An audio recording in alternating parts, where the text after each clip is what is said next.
Welcome to the Ultimate Sports Podcast. Today is Thursday, September 26, 2019. Today I'm going to recap yesterday's baseball games and look ahead to today's games. College football bowl projections for Week 5 of the season.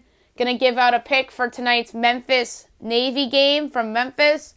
NFL Week 4 begins tonight with the Eagles at the Packers, and my best bet of the day. Okay, baseball. We have one division left to clinch, a wild card spot or two that's still to be decided in the American League. Actually, two. None of them are clinched yet. And a interesting development in the National League Central with the Cardinals falling at the Diamondbacks 9-7. Arizona 82-77. So you got to give Torey Lovullo some credit here for doing a great job this year without Paul Goldschmidt and Greinke and Corbin. They will go out and have a winning record, and I think that team is set up very well for the future. St. Louis drops to 90-69. Merrill Kelly to win. Getting charged with the loss for the Cardinals was Junior Fernandez, and Archie Bradley gets the save. Twins over the Tigers 5-1. As the Twins go to 98-60, Detroit 46-111. Getting the win for the Twins was Randy Dobnak. He's pitched very well for them of late, and Drew Verhagen gets charged with the loss for the Tigers. Brewers over the Reds 9-2, as the Brewers clinch a playoff berth here. 88-70 on the year. Cincinnati 73-85. Jordan Lyles the win. Tyler Mahle the loss. Nationals over the Phillies 5-2, a big win for the Nats, trying to get home field advantage in the National League. They're 80-69, Phillies 79-79. Getting the win, Anibal Sanchez getting charged with the loss. Mike Morin and Sean Doolittle gets the save. Pirates over the Cubs 4-2, a loss that eliminates the Cubs from playoff contention combined with the Brewers win. Cubs dropped their 82-76. They'll finish with a winning record, but this year was just a complete disaster for the Cubs. Pittsburgh 67-91. Getting charged with the win for Pittsburgh was Michael Feliz. Getting dealt with the loss for the Cubs, Brad Wyke, and getting the save for Pittsburgh, Keone Kela. Now Felipe Vasquez obviously on administrative leave. Orioles lose at the Blue Jays 3-2 after winning 11-4 the other day. Toronto 65-94, Baltimore 52-107. Jacob Wassenpeck the win. Gabriel Noah the loss, Ken Giles the save. Rays over the Yankees 4-0. Tampa Bay 95-64. Yankees 102 and 57. Charlie Morton the win. Jonathan the Loáisiga the loss. So the Yankees really aren't playing for anything. They won the AL East already. Rays need these games because they're still in that three-team horse for the wild card in the American League. Indians are two back, and Oakland and Tampa Bay occupy the two spots right now. Mets over the Marlins 10-3. Mets got eliminated with the Brewers win. 83-75. Miami 55-103. Jacob deGrom the win, and Robert Duggar the loss. Red Sox over the Rangers 10-3. Boston 83-75. Texas 75-83. So the Red Sox will have a winning record despite missing the playoffs. Greg Porcello the win. Colby Allard the loss. White Sox over the Indians 8-3. With this loss, the Twins clinched the National League Central. The AL Central. 69-88 are the White Sox. So it looks like they'll avoid 100 losses. And Cleveland 93-65. Ross Detweiler to win. Shane Bieber the loss. Alex Colomé the save. The Braves beat the Royals 10-2. Atlanta 97-62. Casey 58-101. Luke Jackson the win.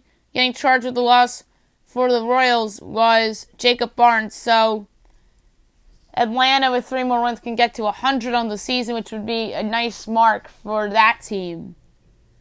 The Giants beat the Rockies 2-1 on a walk-off home run by Jalen Davis. They're 76-82. Colorado 68-90. Will Smith the win.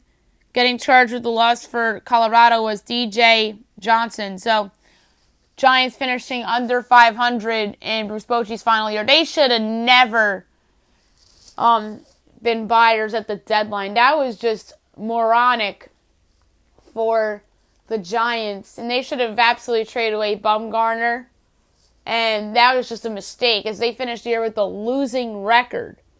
But at the same time, I understand why they did it. They played themselves sort of back into it. It was Bruce Bochy's last year, so there's a couple narratives in their favor. But ultimately, reality settled in the second half of the season post the trade deadline for San Francisco. Athletics over the Angels 3-2. The biggest win of the season for the A's. They're trailing 2-1 in the ninth inning. Matt Chapman hits a go-ahead homer in the top of the ninth for their biggest win of the year. 95-63 on the year. LA 71-87. Joaquin Soria to win. Hansel Robles the loss. Liam Hendricks the save. Robles finally blows a save for the Angels. Dodgers over the Padres 6-4. With this one, the Dodgers leapfrogged the Yankees in the home field advantage race. 102-56. San Diego 70-88. Dylan Floro to win, getting charged with the loss for the Padres. David Bednar and Kenley Jansen gets the save. Astros over the Mariners 3-0. Zach Greinke was 2 outs away from a no-hitter, but gave up back-to-back hits, which led to the Mariners having the tying run at the plate. Houston 104-54. Seattle 66-92. Zach Greinke to win. Yusei Kikuchi to loss. Will Harris the save. So Greinke has 8 wins with Houston. That's pretty impressive. All right, today's games at 12:30. You have the Brewers at the Reds. And I can see a bit of a letdown here from Milwaukee because obviously they won the division, won a playoff spurt last night.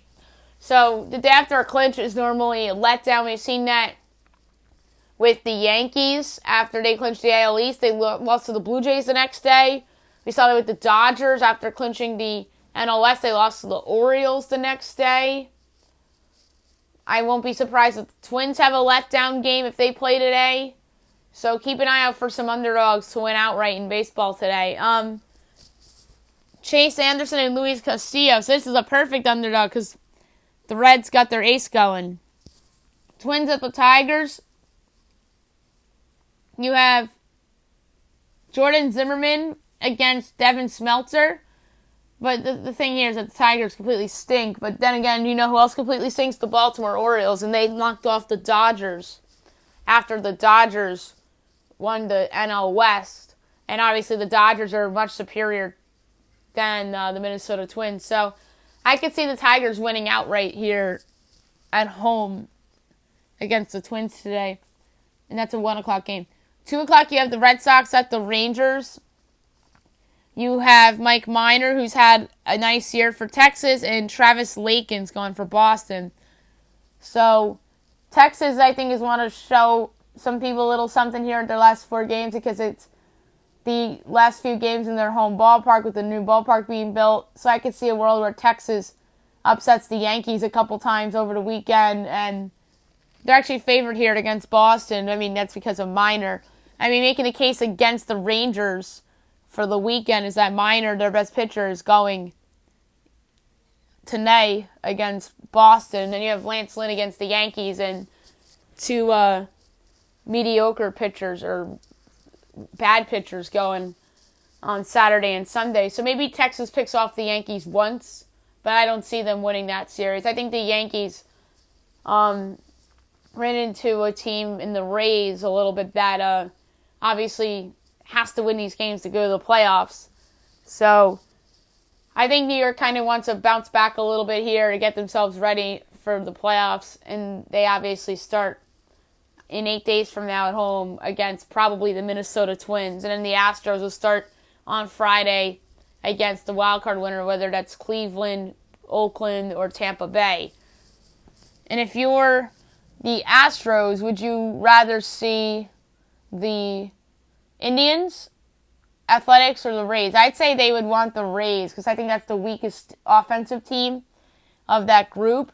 And I actually think that Wade Miley's vulnerable in a big game now from what we've seen in September. He's just been dreadful.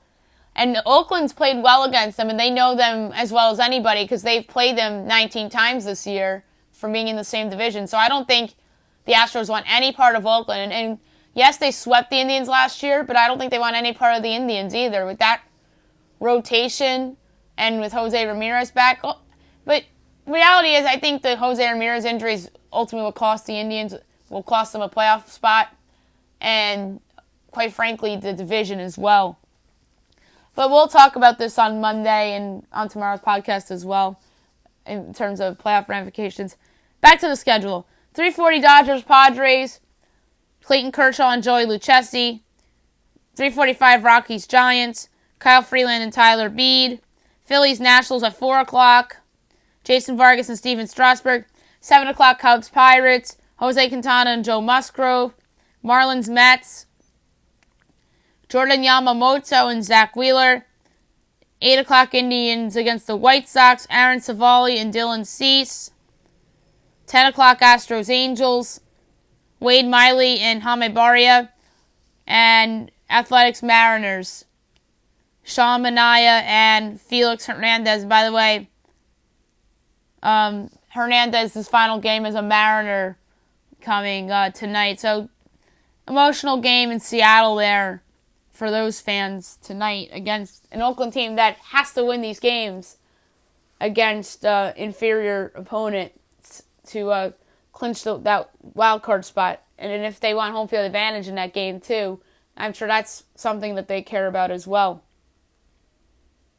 One thing I forgot to mention on the podcast the other day is that the Padres fired Andy Green after 4 seasons at the helm. This does not surprise me at all. The Padres went out and signed Eric Hosmer in the winter of 2017, the winner of 18-19 Manny Machado, and have a great farm system, and didn't do enough to improve their pitching staff, although they have pitching in the minors, and they're a team that it's bullpen, okay, not special. And ultimately, the team did not live up to expectations, especially after signing Machado, and Chris Paddock had that good rookie season. He fell apart in the second half. There's a couple things that led to Andy Green's dismissal. This doesn't surprise me at all. Like I said, I'm interested to see who they'll go out and hire. There's a lot of good candidates out there. Will they go after a big name like Joe Girardi or Buck Showalter? Probably not. Will they go after Joe Madden if obviously he is fired by the Cubs, which everybody and their brother thinks that Madden's gone? I think it's an absolute lock. There's people talking about Ron Washington. He's okay. He actually is a good bench coach, but I wouldn't go that route because I'm not a big Ron Washington person. Rod Barajas is currently the interim manager. The favorite for this job is Moises Alou. Apparently it's his job if he wants it, but I don't know if I'd love that hire. To me, the Padres need somebody that has been there before. I know the big names really haven't been the memo in terms of where baseball teams are going. As you've seen, the Yankees a few years ago, they were moved, and in Boston a few years ago with Alex Cora. Well, they're big media names, but they're not big ex-manager names. They're more like announcer big names rather than big names in terms of ex-managers like Girardi or Showalter. So I think that Joe Madden is a candidate to go to the Padres. I think that Girardi would prefer a team that would spend a lot of money. I think the Cubs will be interested in Girardi. I think that the Mets will be interested, but I don't know if Girardi wants to go back to New York. I think that Showalter is somebody that I think wants to get back in the game. I think Showalter wouldn't be a bad fit for the Padres, but I think Moises Alou is going to get the job because the reports are out there that say that it's his job if he wants it. So I'm going to say that Moises Alou ends up getting the job. College football bowl projections week number 5. I made some changes this week. Some big ones in terms of the regular bowl games, and some teams I don't have in my projections that were in it last week that I think are clearly heading in the wrong direction on the season. But we'll start with the college football playoff. The Fiesta Bowl, I have 2-seeded Clemson versus 3-seeded Ohio State. The Peach Bowl, I have 1-seeded Georgia versus 4-seeded Alabama. Why do I have Georgia and Alabama opposite of their numbers in the rankings, really? But Georgia, I think, is number 3 in the country. Alabama, obviously, is number 2. But why do I have these teams 1 and 4? It's because I'm projecting into the future. I could see a world where Georgia beats Alabama in the SEC title game, with each of those teams being undefeated going into that. That Notre Dame win is going to loom large on them. You could argue Ohio State over Clemson because Ohio State has better competition than Clemson. They have Michigan. They have Wisconsin. So there's a world where Ohio State should be ahead of Clemson. And Clemson obviously hasn't had that much competition. Their only quote-unquote real win doesn't really look like a real win, with Texas A&M losing at home to Auburn. But maybe Auburn's really good and Clemson's really good, and A&M is a team that I think is solid, but obviously not a contender as what we saw on Saturday against Auburn. So again, Fiesta Bowl, 2-seeded Clemson versus 3-seeded Ohio State. Peach Bowl, 1-seeded Georgia versus 4-seeded Alabama. Rest of the New Year's Six Bowls. I have the Cotton Bowl, Boise State against Michigan. So Jim Harbaugh in Michigan. It might not even be Jim Harbaugh, by the way. It might be an intern coach against Boise State, with how much criticism the Wolverines are getting and all this Jim Harbaugh hot seat talk. He might be fired at the end of the year. That's a disaster, because I remember when he first came to Michigan, that team flat out overachieved. And because of that year, expectations were set national championships or bust. And it's really turned out to be a bust, because they have not had a signature win in his tenure yet, really. Every game they've been an underdog, they've lost. And they've won some games as favorites, and sometimes they've flopped in games as favorites too. They flopped in bowl games. So maybe it is an intern coach against Boise State on December 28th, assuming it's Michigan in that spot. The Orange Bowl, you have Virginia and Notre Dame. Those two teams are playing each other this weekend, so that's ironic. Rose Bowl, Utah against Wisconsin. I think Utah bounces back from the USC loss. Wisconsin's a team that I think will be the runner-up to Ohio State in the Big Ten eventually. So with Ohio State going to the playoff, you put the runner-up in the Rose Bowl, and that would be Wisconsin, especially with their win over Michigan, which I projected before the season. Sugar Bowl, LSU and Oklahoma. That would be a fun game on paper. Joe Burrow against Jalen Hurts. Other bowl games, Bahamas Bowl, North Texas and Western Michigan. Two underrated teams out of the group of fives. Frisco Bowl, Navy and Army, so that's ironic. I don't think they would do that, though. They would probably move Army to the Hawaii Bowl and put BYU against Navy. So that would be ironic if Navy-Army was an actual bowl game. But I did these projections not even realizing that it came out to Navy-Army. So that's probably not going to happen. So I'll make sure for next time that I'll flip-flop Army and BYU if that comes up again. New Mexico Bowl, Southern Miss and Fresno State. Southern Miss had the good win at Troy. That's a team that I think could challenge for a Conference USA. And in Fresno State, off to a slow start this season. Cure Bowl, Houston and Louisiana. I still think Houston can get the 6 or 7 wins. I think that they were unlucky in that game against Tulane. although I had Tulane in that game. Louisiana is a team in the Sun Belt that's really had a hot start to their season. And if Houston loses this week, I might knock them out of the bull pitcher and put somebody else in from that conference if somebody else emerges. Boca Raton Bowl, Temple in Ohio. Temple's been hot and cold. They won as a big underdog against Maryland and lost as a big favorite against Buffalo. So to me, they're like a middle team. They'll probably get the 6 or 7 wins. Ohio, slow start this year, but they're always good in the MAC. The Camellia Bowl at Buffalo against Arkansas State. Buffalo obviously coming off that upset win over Temple. Arkansas State, underrated team from the Sun Belt that has that really nice story.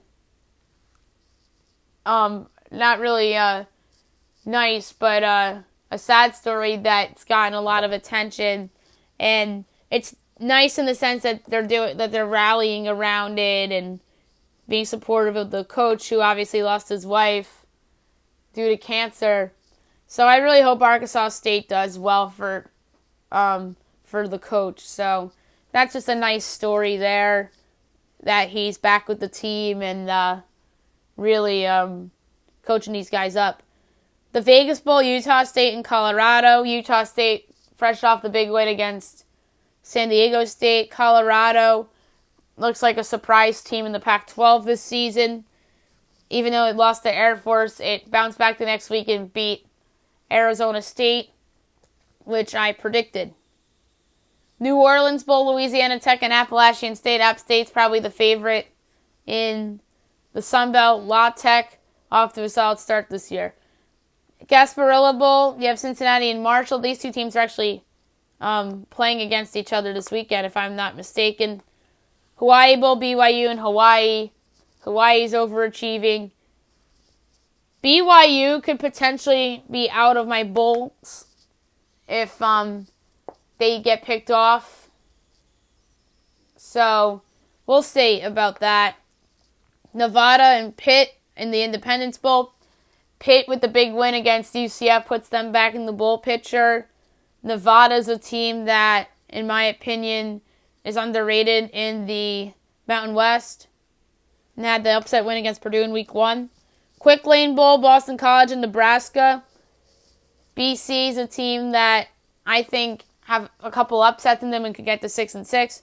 If they lose against Wake Forest this week, then they'll be booted out, I think. Nebraska is a team that obviously has failed to live up to expectations, and they can change the narrative with the big upset over Ohio State, which I think is unlikely. Military Bowl, SMU and North Carolina State. SMU had the big upset win against TCU, so that puts them higher up in the AAC trajectory, in my opinion. And then North Carolina State is just a mad team from the ACC. I almost said the SEC. Pinstripe Bowl, Syracuse, Northwestern.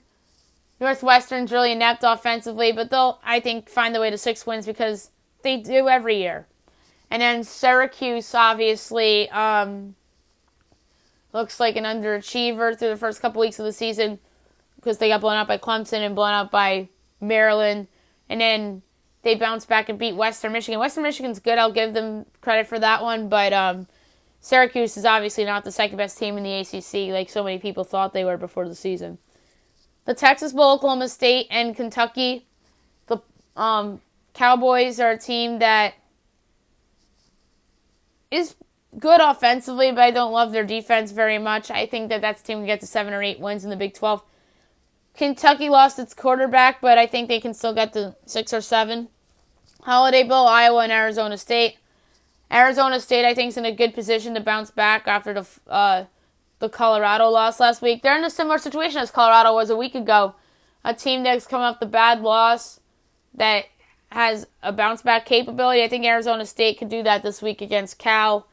Iowa is a team that, off to a good start this year. I thought they were lucky to beat the Cyclones in the Cy-Hawk game. But we'll see down the road. USC and Iowa State in the Cheez-It Bowl. USC on their third-string quarterback. Good upset win over Utah. I still think that it's going to be tough to get to 6, but I think they can do it. but that won't be enough for Clay Helton to obviously survive. Iowa State, I feel like that's the team in the Big 12. Them and TCU are the teams that have disappointed me the most. Maybe TCU is an overreaction because of the SMU loss. But I wasn't impressed with Iowa State. They should have beaten Iowa in the Cy-Hawk game.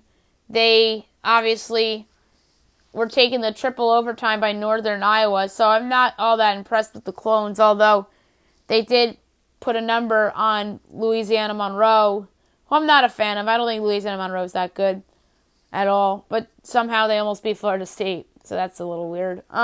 Speaking of Florida State, I have them in the Camping World Bowl against Baylor. Baylor has a big game against Iowa State this weekend. Florida State is a team that I think it's finding its stride a little bit here. They got the big win over Louisville, has NC State at home this week. Music City Bowl, UAB and TCU. TCU, I still think is a bowl team, probably get the 7 wins. They might have a big upset in them somewhere, whether it's Oklahoma or Texas. Somebody. They'll pick somebody off. And we're going to be surprised. And that will probably make up for the SMU loss a little bit. And then UAB is a team that is off to a nice start this year after some people doubted them before the season. Virginia Tech and Kansas State in the Music City Bowl. Virginia Tech, I think, has to win tonight, or else I put some pressure on them. And in Kansas State, obviously, big surprise in the Big 12 this year. So got to give it credit where credit's due. Redbox Bowl, Minnesota and Cal. Minnesota, that's a fraudulent team in my mind. And Cal, very impressive, undefeated start so far. But I'm not sure if that will last. Belk Bowl, Miami, Mississippi State. Miami's a team that looked bad against a bad Central Michigan team. Mississippi State is a little funky to me. They obviously lost at home to Kansas State, then go out and beat Kentucky. So I think that's just a mediocre team from the SEC. Sun Bowl, Wake Forest against Oregon. Wake, obviously, off to a good start this season. Trap game for them this weekend, in my opinion. And then Oregon is a team that obviously has that loss to Auburn, but has rebounded nicely after that. Liberty Bowl, UCF and West Virginia.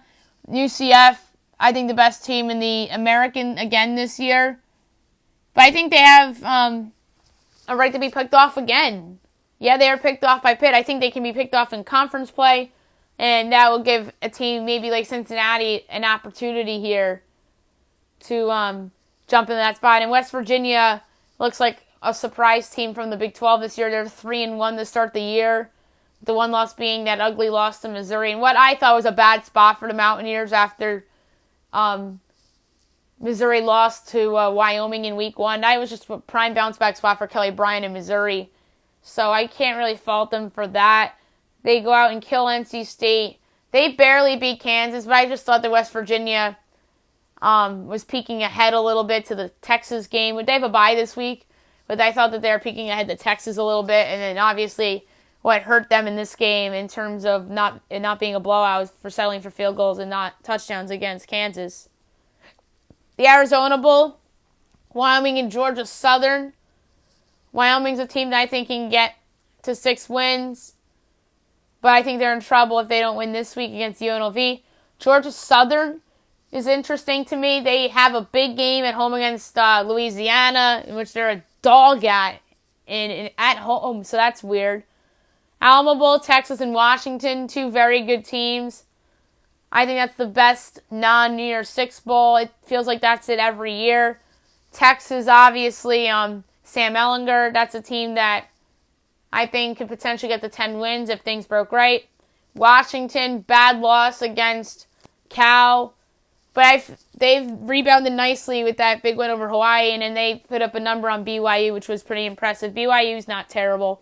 So, Washington, I think there's some pressure on them here to ride the ship a little bit. Citrus Bowl, Michigan State and Auburn, another nice game. Michigan State bounced back after the Arizona State loss to kill Northwestern. Auburn, obviously undefeated right now. Dark horse team to get to a New Year's Six Bowl potentially. Maryland and Florida have in the Outback Bowl. Another interesting game. I think Florida's fraudulent. in terms of unbeaten teams because of the loss of Felipe Franks, and I just don't love what I've seen from that team, really. Just beat Alabama or somebody and impress me. Might not be as good as we thought. That Kentucky win, obviously Kentucky was missing their quarterback as well, so I think Florida's a little fraudulent. And then Maryland, obviously, big spot on Friday night against Penn State. The Birmingham Bowl, I have Washington State against Memphis. Two offensive juggernauts in that game. Gator Bowl, Penn State, Texas A&M. That's a nice game. I think two teams that are in that, I'd say third tier, maybe even fourth tier of teams that I think have a chance to pick off somebody good, but at the same time are capable of losing to somebody inferior. The famous Idaho Potato Bowl, Eastern Michigan against San Diego State. Eastern Michigan's an interesting team. They obviously picked off Illinois. I think they can make noise in conference play. San Diego State lost at home against Utah State, but I still think that's a solid team. Armed Forces Bowl, Purdue and New Mexico. New Mexico's a team that's under some pressure here, and I think the coach might be in trouble if they don't make a bowl game. And then Purdue, I think, has a golden opportunity to get a big win this week at home against Minnesota.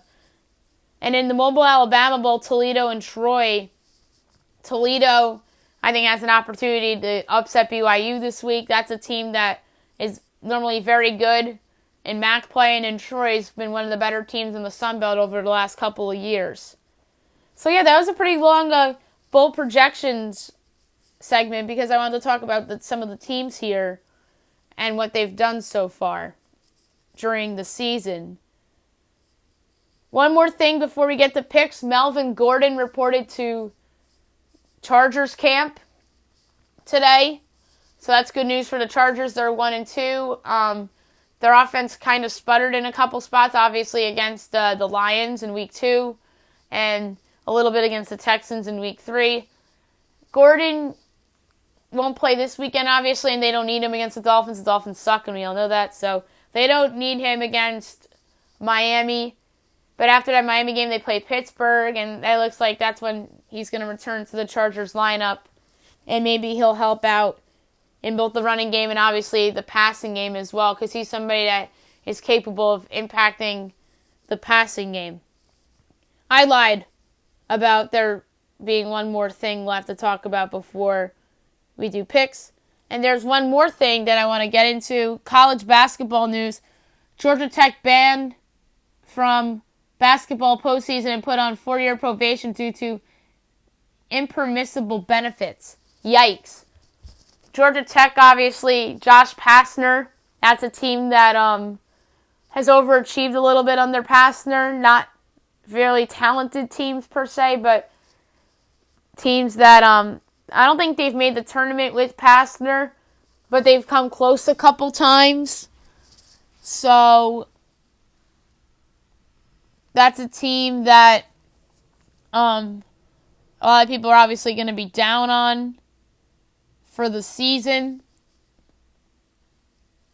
because of this and the distractions.